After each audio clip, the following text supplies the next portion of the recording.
السلام عليكم ورحمة الله وبركاته. مع حضراتكم محمود صبري، وده كورس بعنوان How to be an Auto Developer.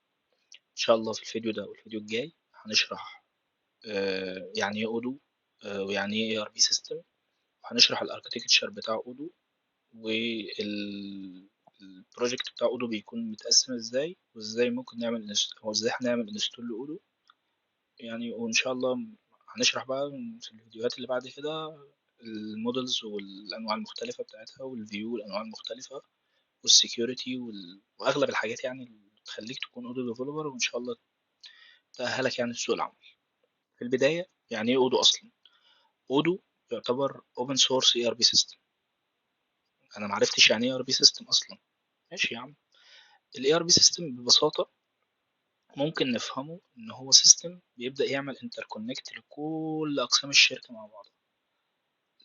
لو تشوف الوضع قبل استخدام ال ERP وبعد استخدام ال ERP هتفهم ايه أهمية ال ERP.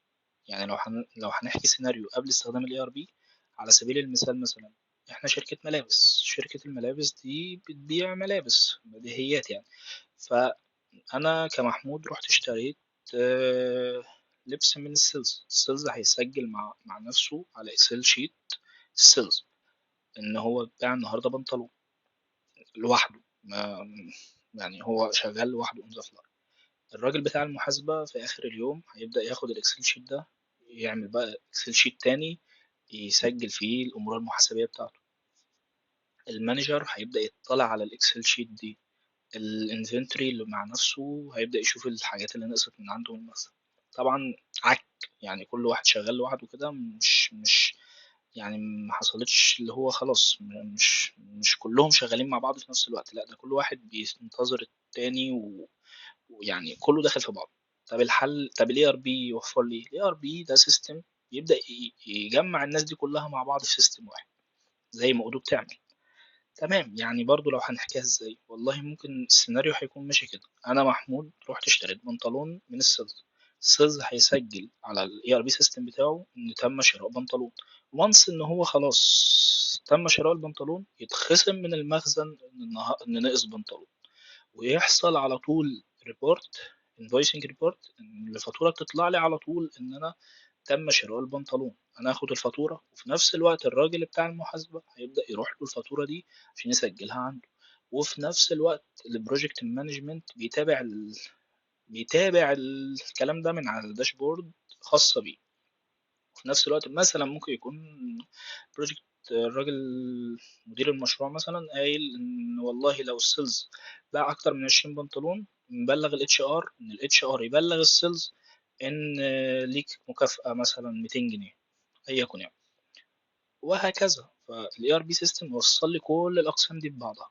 فدي الهدف من الاي ار بي سيستم. طبعا يعني اعمق من كده بكتير الاي ار بي سيستم، ومش هدفي في الكورس اللي انا اشرح لك اي ار بي. يعني انا بشرح لك بس، يعني انت لازم تكون فاهم انت يعني داخل على ايه اودو ده اساسا، وايه اللي هستفاد منه.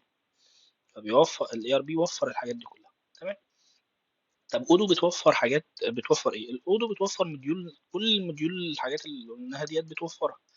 بس في حاجات مثلا في النسخه الانتربرايز هي بفلوس. بس انا هنا في الكورس ان شاء الله هشرح الحاجات على النسخه الكوميونتي.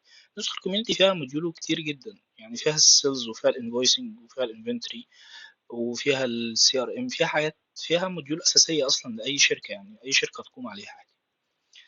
تمام. طب اودو التكنولوجي اللي هي شغاله بها ايه؟ والله اودو شغاله احنا اللي احنا هنتعلمه ازاي نكتب كود بايثون. فيعني ازاي اودو هنا شغاله ببايثون. انت هتكتب كود، كل الكورس كله هيبقى عباره عن كود بايثون. واللهم الا في شويه حاجات اكس ام ال هنتعرف عليها يعني في الفيوز، ازاي بقى تعمل فيوز وتري فيو والسيرش فيو والفورم فيو والكابانا فيو، اغلب والجراف فيو والبافوت، كل الفيو دي ان شاء الله هنشرحها. تمام. طب والداتابيز اللي هي شغال عليها اودو بتسبورت البوست جريس سيكوال. هل انا محتاج اتعرف على السيكوال كود؟ انا هنا مش هنكتب سيكوال كود بس، يعني انت لازم تكون فاهم سيكوال كود، لان انت في الاول وفي الاخر ديفلوبر، فلازم تكون فاهم ازاي ممكن تتعامل مع الكويري، السيكوال كويري. بس هو ده اللي كنت حابب اتكلم فيه في الفيديو. ان شاء الله في الفيديو الجاي هنشرح الاودو اركتكتشر، الثري تير بتوعها، ايه هي اودو 3 تير اركتكتشر ولا اودو تعتبر ام في سي اركتكتشر؟ هنحاول نفهم في وجهتين نظر في القصة دي، هنحاول نفهم اي منهم الصح